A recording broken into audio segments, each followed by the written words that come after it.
มีหนึ่งสิ่งที่เปลี่ยนฮักขมให้หวานขึ้นท่านยิงทันทรายเมื่อเฮ็ดเวียกหนักมาหมดมือแล้วก็เลยงุดหงิดตอนกลับมาบ้านจึงอยากจะให้มีคนหักมาเอาใจใส่แต่เมื่อคนหักของเจ้าดูแลทุกครั้งขนาดนั้นท่านฮู้บ่ว่า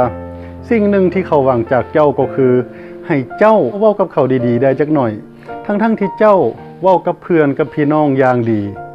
อย่าลืมว่าคนหักคือเพื่อนที่ดีที่สุดในโลกบ่ว่าจะยามทุกข์หรือยามสุขเขาก็บ่เคยถิ่มเจ้าเขาเป็นคนหักใดเขาบ่แม่นสะกอตล้างจานที่ต้องเอามาย่องและห้องรับอารมณ์จากเฮาบางครั้งคนหักกันงุดหงิดเครียดเคืองใส่กันบ่แม่นย้อนปัญหาจากบอนเฮ็ดเวียกแต่มันย้อนว่าขี้ค้านเฮ็ดโตหน้าหักต่อกันซื่อๆถ้าเฮ็ดแนวนี้ชีวิตหักมันจะมีความสุขให้คนอื่นมาอิจฉาเฮาได้แนวใดถ้าเฮาอยากรู้สึกดีกับชีวิตหักเฮาก็ต้องเริ่มจากการเป็นคนสุภาพอ่อนโยนและให้เกียรติกับอีกฝ่ายหนึ่งการเป็นคนหักกันต้องรู้จักให้ยาสู้ใจต่อกันและกันช่วยเวียกบ้านกันช่วยให้มีความรู้สึกว่าอบอุ่นช่วยกันโดยที่บ่หวังผลตอบแทนใดๆและเมื่ออีกฝ่ายหนึ่งกลับมาบ้านเฮาก็บ่ต้องรอท่าให้เขามาแสดงอาการหงุดหงิดใส่เฮาก็ฟ้าวไปเย็นน้ำเย็นๆมาให้เขากินแล้วก็เชิญเขานั่งแล้วก็ถามเขาเกี่ยวกับเวียกงานว่าเขารู้สึกแนวใดเขาเป็นแนวใด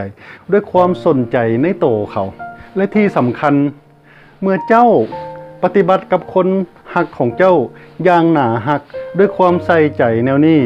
เมื่อเจ้ามีลูกเจ้าก็จะเป็นแบบอย่างที่ดีให้กับลูกของเจ้าลูกของเจ้าก็จะปฏิบัติกับคนหักของเขากับพ่อกับแม่ของเขาแบบเจ้าเช่นกันการที่จะแสดงความหนาหักหรือการใส่ใจคนที่เฮาหักแม่นให้เฮ็ดออกมาจากใจจริงของเจ้าโดยที่เฮาบ่ต้องหวังผลตอบแทนอย่างจากคนหักเฮาเฮ็ดดีกับคนหักเฮาใส่ใจคนหักเฮาก็แม่นย้อนว่าเฮาเฮ็ดให้สมกับว่าที่เฮาหักเขาอย่างแท้จริง